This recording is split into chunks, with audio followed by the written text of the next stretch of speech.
اس نے کہی تھی لیکن کل آپ موجود نہیں تھے، کل کوئی اور چیئر کر رہا تھا، اس کو بری نہیں لگی، آج آپ کو بری لگی تو میں واپس لیتا ہوں۔ تھینک یو، آگے جائیں۔ دیکھیے جناب اسپیکر، اس نے کافی پوائنٹس اور بھی ریز کیے کہ میرے آفس میں آتے تھے اور 3 گھنٹے انتظار کرتے تھے، اگر یہ لوگ ٹھیک تھے تو کیوں میرے آفس آتے تھے؟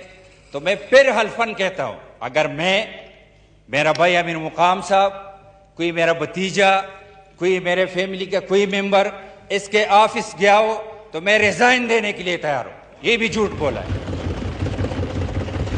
ادھر بات ہوئی تھی جناب اسپیکر، ادھر بات ضرور ہوئی تھی، لیکن کیا بات ہوئی تھی میں ذرا ایکسپلین کرو۔ 2 دفعہ یہ میرے پاس آئے، 1.5 سال پہلے کی بات ہے کہ آپ سے میں کچھ بات کرنا چاہتا ہوں اگر آپ کے پاس ٹائم ہو۔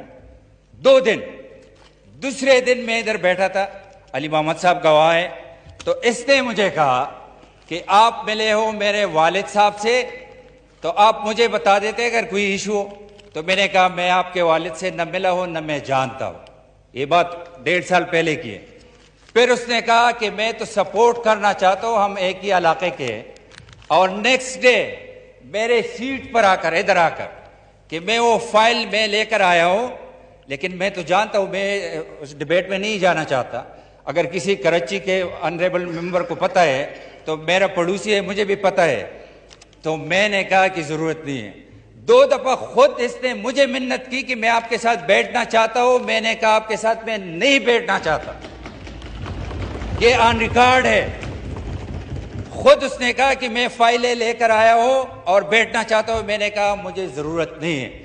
اگر ہمیں NRO کرنی تھی جناب اسپیکر، میرا بھتیجا جو 20 سال کا تھا، انگلینڈ سے آ کر، ایجوکیشن سے آ کر، اس نے جیل میں ڈالا رمضان میں، اور پھر عدالت میں پشاور ہائی کورٹ نے وہ کیس خارج کر کے اور NHA کو انکنڈیشنل معافی مانگنی پڑی۔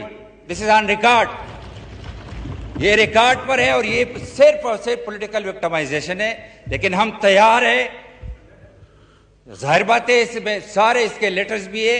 اور یہ عجیب بات جناب اسپیکر، جو FIA کا جو ریپ ہے وہ کورٹ میں کہتے ہیں، جب جج پوچھتے ہیں کہ اس کیس میں تو کچھ ہے نہیں، آپ نے کیوں کیا، تو اس نے کہا ہمیں اوپر سے حکم ہے۔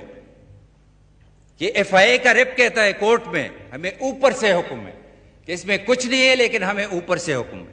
تو اس طرح جھوٹ بول بول کر، دوسروں پر کیچڑ اچھال کر، اس سے کوئی لیڈر نہیں بنتا۔ جس طریقے سے آپ والی پارٹی کے، میں ایگری کرتا ہوں کہ یہ آنریبل ممبران ہیں سارے، جس طریقے سے آپ پہنچ گئے، کرسی ملی، تو ذرا میچور بیہیو کرنا چاہیے۔ یہ بار بار کہتے ہیں، ایک دن اس نے بلاول صاحب کو چیلنج کیا، یہ ایک پولیٹیکل حقیقت ہے۔ میں اس کو کہتا ہوں کہ میرے بھائی، جب سلیکٹر نہیں تھے 2015 میں، تو آپ کے یونین کونسل کس نے جیتا؟ اور کافی ایجنڈا بڑھا ہے۔ Thank you madam Taj goal, please personal explanation 2 minute میں کرنی ہے، زیادہ نہیں، پلیز آپ تشریف رکھیں پلیز۔